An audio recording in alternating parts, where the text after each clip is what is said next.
Hi, everyone. My name is Jeff Bautista. I am the Executive Director here at the Asian Business Association of Orange County, or the ABAOC. And we are one of the spokes under the U.S. Pan Asian American Chamber of Commerce, or USPAC's execution of the CNPP program, or the Community Navigator Pilot Program, which is powered by the SBA, or the Small Business Administration. It's actually through the CNPP program that we're able to offer this awesome training, which you're taking now today. Now, aside from all of that, I am also, like many of you, a small business owner. I am president and senior marketing strategist at Echo Millennial, which is a web consulting firm. Our main product is end-to-end digital marketing strategy. Now, what that means is we go from an audit of your company, what you currently have, your goals, and then we'll develop a marketing plan and digital strategy and content marketing and a brand development plan, basically all of the planning. And then from there, we'll execute the fulfillment and then follow that with taking measurements of what's going on so that you can make strategic decisions afterward. Now, it's part of that scope, which I am here today talking to you. So let's go ahead and jump right into it. All right, so we're going to talk about how to keep customers and make them your ambassadors. Now, there's a lot to unpack there in that title, and today's presentation is going to go through all of that, most of it at a high level, but enough where you're going to get a sense of what you need to do as further research on your own, or again, maybe work with another consultant. But a lot of what we're doing today is going to be focused around branding. Now, this is branding that's beyond just your logo mark and more into what it means overall as a brand and how that affects your customers. So let's go ahead and look more into it. Today, we're going to cover the importance of branding, and then again, look at the successful or the elements of a successful brand and strategy. And then we'll go into what really drives what your customers are going to take away from your company. Aside from the product itself, it's the brand promise that you make, the experience that you give them, and that will lend itself to then turning your customers into brand ambassadors. And then we'll look at some effective tools for doing referral marketing or ambassador marketing, because that's going to be important for you on your next step. So let's look at the importance of branding. Now, a brand is such an important and very personal part of the business development process, right? And this is business development as in creating your own business. And what's key to it there is the concept of identity, right? Your brand is the identity of your company. And that's kind of how I want you to approach this training, is to look at your company as if it were an actual person, right? So in this case, Echo Millennial would be a person, and the branding would be talking about the identity and everything that makes up the identity of this person. Now, the reason that's important is because it's the interaction, it's the relationship is built within the brand, right? And within what you're doing with the brand. And this relationship is what's going to be fruitful down the line for you as you develop out more and more of these, brand ambassadors, more of these people who are going to be out there and just representing your business and being the ones to help underscore what you've tried to build with your branding. Now, branding does take a lot of work. There's a lot of planning behind it.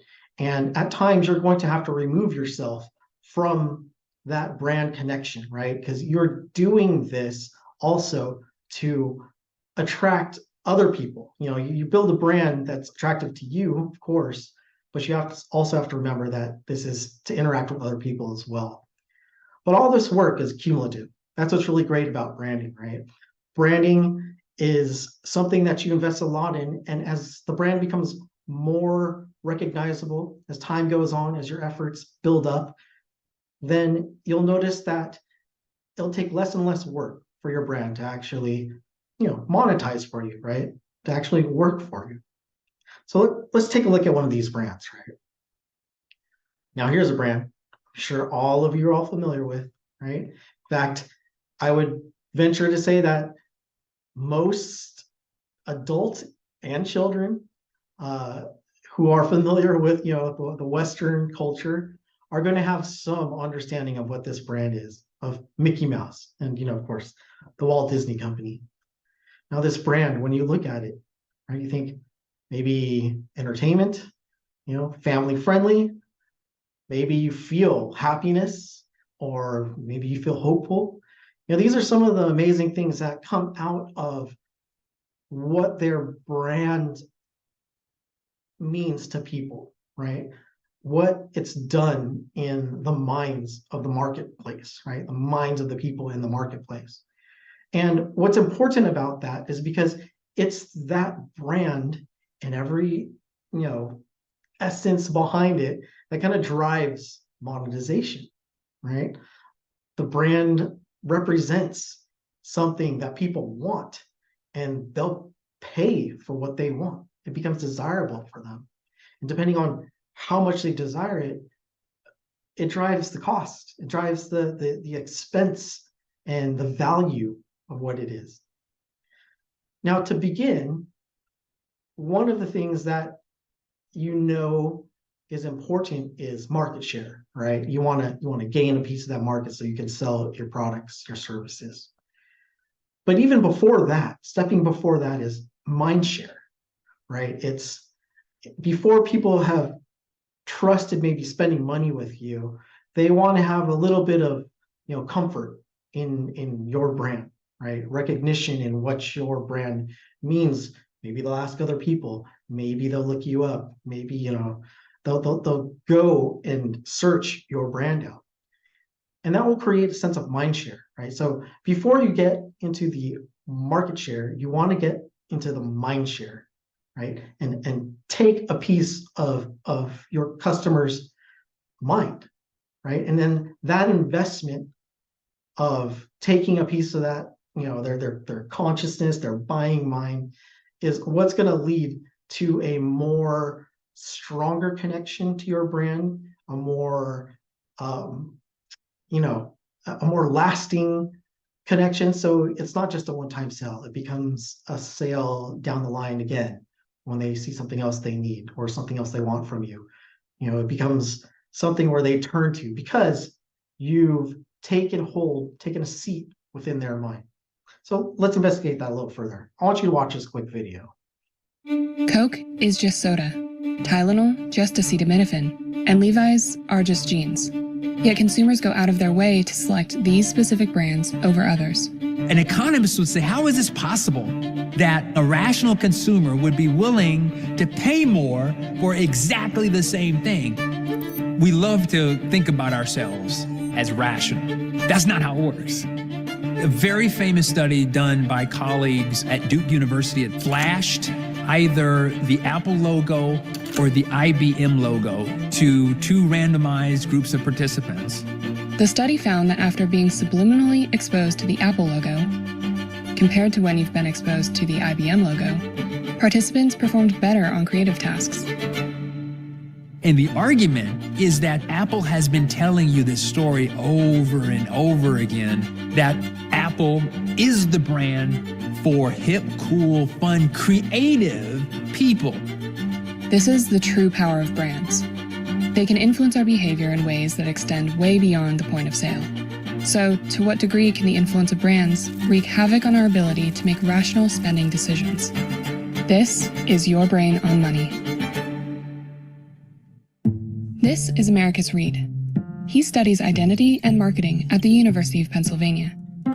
When I make choices about different brands, I'm choosing to create an identity. When I put that shirt on, when I put those shoes on, those jeans, that hat, someone is going to form an impression about what I'm about.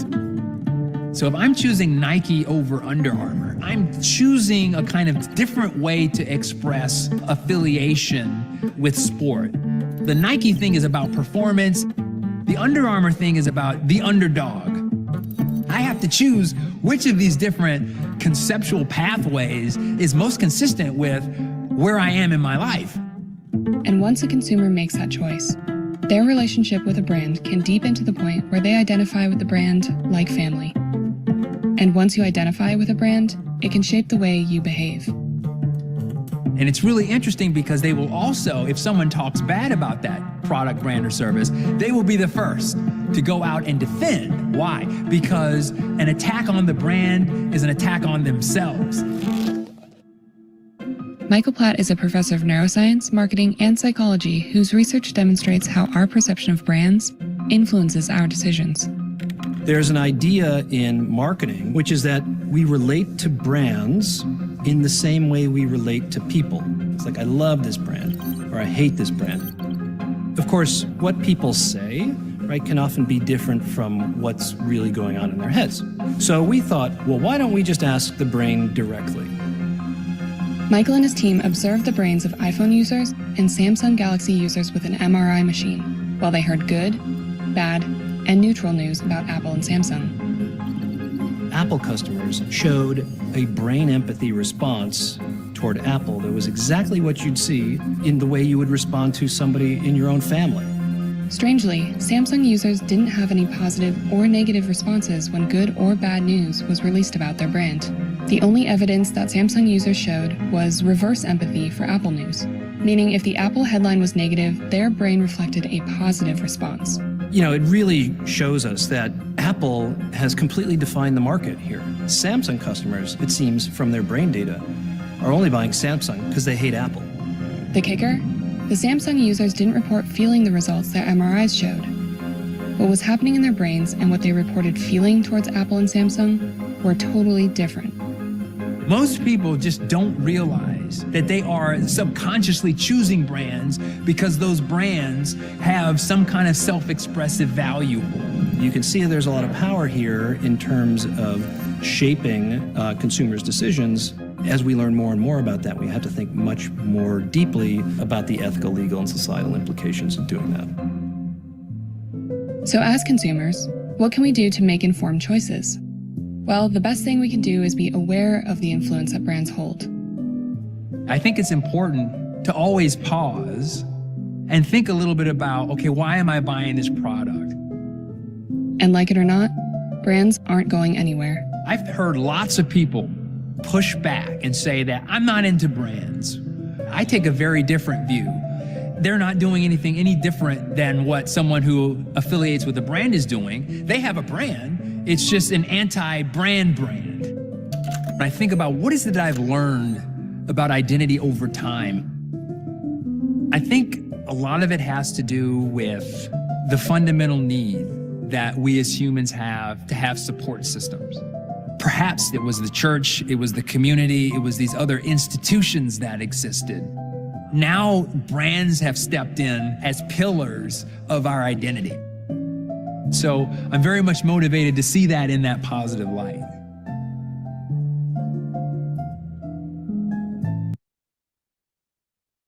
So what'd you think, right? Now, there's a lot of science that goes behind it. I mean, they have whole degree programs and then just ongoing research on the effect of brands and how that relationship stimulates, buying and purchasing. Now, one of the takeaways I had from that video was not just, the term identity, right? And you have like them identifying or relating to your brand. But there was a part there where we talked about community, right? And that's a big reason why we're talking about, your brand ambassadors today. It's because of that kind of innate part of us that wants to be part of a community. We want to develop a brand. We identify with a brand and then we start to represent it. We want to be a part of it. And that's what we're aiming for today. So let's go back to the elements of a brand. Now we have a visual brand, right? So Nike logo. You have the verbal brand, which is, the words that go around it, just do it, athleticism, winning, that sort of thing. And then the brand emotion, that's a huge part of it. As you can see, it's that brand emotion that we measure the response in the brain. That's where the mind share lives, in the emotions that you can elicit from that person because of your brand. And then when they have that emotion and they want to communicate what's happening there, it's your verbal brand that goes to filling the words, right? So there you can see where, beyond the visual brand, where the visual brand, of course, is important because it's usually the initial place where along the customer journey that the customer interacts with your logo first, right? They see that visual first. But then it moves further into the more complex relationship that your verbal and emotional brand then elicits, right? So again, visual brand, just, I don't want to get too far into it because you hear a lot about it. So let's look more at the verbal brand. So for your verbal brand, what do you have? You have your brand name, your tagline. In my case, it's a Echo Millennial. And our tagline is, let's make your voice echo. And you can kind of see where it has a play on words there and what we're trying to elicit. The brand story, our narrative, we're web consultants. We're beyond just a web designer or a social media marketer or digital marketer. We are experts, subject matter experts in what we are trying to accomplish on the web. And furthermore, with branding and your brand development and utilizing the web and your digital technologies to communicate that, right? So what is that narrative? What is that story of who you are in your company? Who is your company and your products and services? What does that do? And that's where you talk about your value proposition and, again, what's going to show up on a capability statement. That those are the verbals that you can build your brand around. And then the tone of voice, right? So you have some companies, they want to be authorities, authoritative, right? If I'm a lawyer, I'd like to be an authority on what I'm talking about, what I'm doing with my service. Whereas if you're maybe a marketer, digital marketer in our case, we have several people in the office who represent different types of voices that we would want to communicate to our prospective markets, be it if you're like the Asian Business Association, which is a brand that's going to want to be inclusive and open and welcoming. And so we wouldn't want to be too much of an authority, though we need to have a level of professionalism because we are a business organization. At the same time, we want to have that hospitable tone, that welcoming tone. And of course, that's what we're going to strive for in how we communicate verbally with our brand. Now, I'm not going to spend too much time here. Go ahead and take a screenshot of this. This is a little exercise I'd like you to do. 2 minutes on each one of these parts here, right? So there's 6 parts: brand name, summary line descriptor, brand values, your narrative, language, tone of voice. Take 2 minutes on each one. Write down, think about it, and then write down off the top of your head. I don't want you to spend more than 2 minutes because I want it to be pretty quick, because it's going to be that immediate, on the surface, what is there? And then, of course, go back later and refine it and think on it deeper. But at least you'll know on a split second, top of your head, that's kind of what the market is probably going to associate with your brand. Now, we're going to another important piece, big important piece, and it's how does your brand make people feel, right? This is the brand emotion. Because I guarantee, I think there's a saying that you may have heard or come across on Facebook or something that, people might not remember your name or, who you are exactly, but they will remember how you made them feel, right? Something like that. I probably butchered it, but that's exactly what branding is, right? We're talking about, your company being a person, So how does your person make your customers feel? Now, if your company made them feel angry, made them upset, they're going to remember that. And unfortunately, they're going to communicate that probably, right? When they're out in the marketplace, they're probably going to say to someone else, well, I didn't really feel that great with them. On the other side of it, if you make them feel great, wow, you just developed a walking billboard for your company, right? Because they're going to walk around, and when someone says, hey, did you hear about Echo Millennial? They're amazing. They made my voice echo, right? And again, that's because you are leading into the next part of the next slide here, which is the brand promise. Deliver what your brand says it will, and you will make your customer happy, right? And so there you go. How do you keep your customers? Deliver on your brand promise, right? Well, what's my brand promise? Then go back to your verbal brand, and what is all that? What is that promise that you're making from them? right? And then what emotion will they have, or what emotions do you want to address when they're working with your brand? And again, then they'll circle back to how will they communicate it, and then they'll circle back to the visual of your brand, so that when they see it, then it starts to elicit, they'll have that nostalgia or that recall, and they'll say, hey, I know that brand. They were awesome. They made me feel great. They accomplished the job for me, right? They met the brand promise. So now that we understand how to keep a customer and that brand promise and how important that is, what is the next step?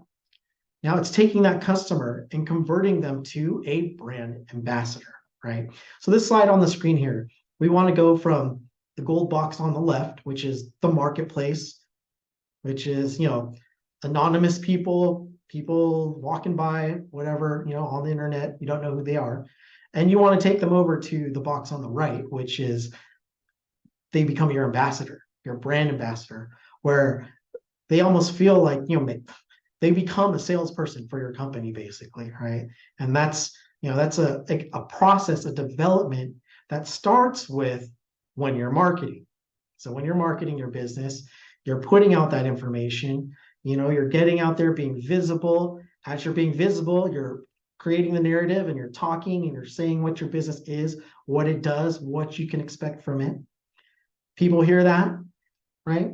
Joe Smith over there hears it and says, hey, that's what I want. So they become a customer, right? Now they're in, you have done all that hard work in getting that one customer, right? Now you want to keep them. They always say, you don't want to waste all that effort and money that went into gaining that one customer, So go ahead and keep them, work to keep them. And how do you work to keep them? Through communication. Communicate with them, reach out to them, ask them how their product experience was, how their experience was with you, and do it authentically. You really want to know, as quality assurance for your business.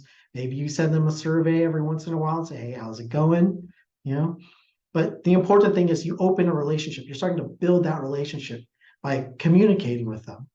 Eventually, right? And maybe this is after a couple times, or maybe it's just after the first time, they're so happy with what you've done right away. And maybe you did reach out and that reinforced them even more. Now they feel like they're connected personally to you. And so they'd want to do more. So how can they do more? Well, the next step is then to empower them, give them the tools that they need, give them the channels that they would utilize to become the ambassador for your company, right? So you could, testimonials from them, post those on your website, on social media, maybe bring them onto a podcast or interview them on a video and post that to social media, whatever it may be. But you're going to empower them. You're going to want to give them a way for them to interact with your brand, talk about it, and then, hey, maybe it's going to be an incentive that comes back to them as well. Maybe they get a referral fee, or there's an affiliate marketing, right? Same way, they make a sale for you through they pass you on and they get something out of it. That could be another way to incentivize them being your ambassador. But plenty of times the ambassador, role is just them being so happy and pleased and seen and felt, and they will just move on and do that for you and walk out there in the marketplace and spread the good word of what your business has done for them. Now, some tools for effective marketing. As I mentioned, testimonials, right? You can get a Yelp review, right? Give them 5-star review, let them, make sure that they talk about, what it is that was great. Maybe if you coach them a little bit, your verbal brand is where you would coach them. You would communicate, hey, this was effective and the quality was great. It solved my problems. I no longer have an issue with this, whatever it may be, but you want to make sure that it touched on your verbal brand. You can to do this, right? To manage your ambassadors and your affiliates and your influencers or whatever, you would definitely need a customer relationship management tool, a CRM tool, right? And you could utilize HubSpot or Zoho or Salesforce. It's one of the more expensive ones. Again, you can look into that, look up CRM, and that's where you would then create, an entry for them in your system. And then you could follow along, write notes, and kind of just keeping a timeline record of how that particular client, customer is interacting with you and your company. And, if they're an ambassador, what sorts of things are they doing to further the brand. You could create loyalty programs, right? Good old card, with a hole punch or stamp cards. I've definitely spent many on a boba shop or a coffee shop. Just going back to it because it's a great product, right? I love the coffee, but at the same time, hey, I'm earning something, creating some loyalty, right? So they have some tools online where you can do that, which is like Loyalty Lion. That's another tool. That's also something you can use for influencer marketing, right? So influencers, people in the marketplace who have some recognition or some authority, they can go out and be an ambassador for you. Definitely, if they've purchased or interacted with your brand, it's very authentic for them to go out there and utilize that influence and promote your product, right? A lot of times, excuse me, there's some incentive behind that.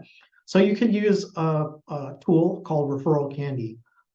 Look that up, and you could help. That could help you with that. And of course, survey marketing. We're talking about communication, sending out customer satisfaction surveys, or even input surveys. These are ways of letting your customers know that, hey, I care about what you think. I care about what you did with my brand, or how you felt, or maybe how it failed you or how it served you. I want to know. I want to hear from you.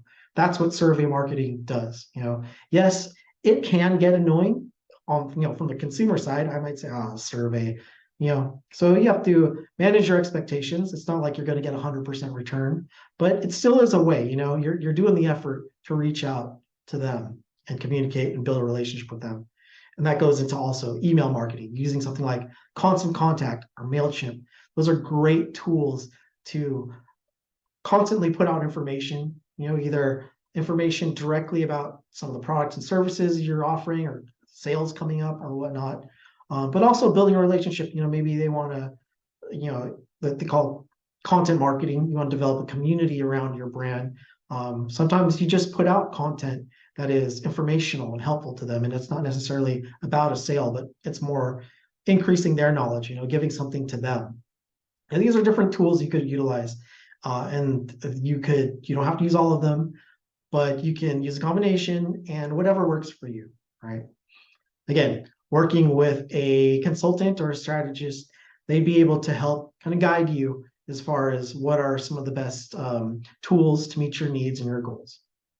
All right, so I know you probably have questions. I covered everything pretty briefly, kind of high level, but at the same time, I think you already understand or you already have a sense. I mean, definitely anything I covered here today, you could look up on the internet and find yourself. And what I'm saying is just, you're hearing it maybe a different way, or maybe for the third, fourth, fifth, 100th time, whatever. It sometimes takes, that kind of repetition or a different angle or someone else talking for it to click with you. So I do hope that this is helpful for you today. If you have any questions, go ahead, you can contact me. Reach out to Thea or anyone at USPAC who can go ahead and point you to my direction. I'd be more than happy to help you out. Again, empower you, empowering your customers. It's all about going out there and getting it done. And I hope this information here today makes you feel a little bit more confident in getting that done. All right, talk to you soon. Thank you.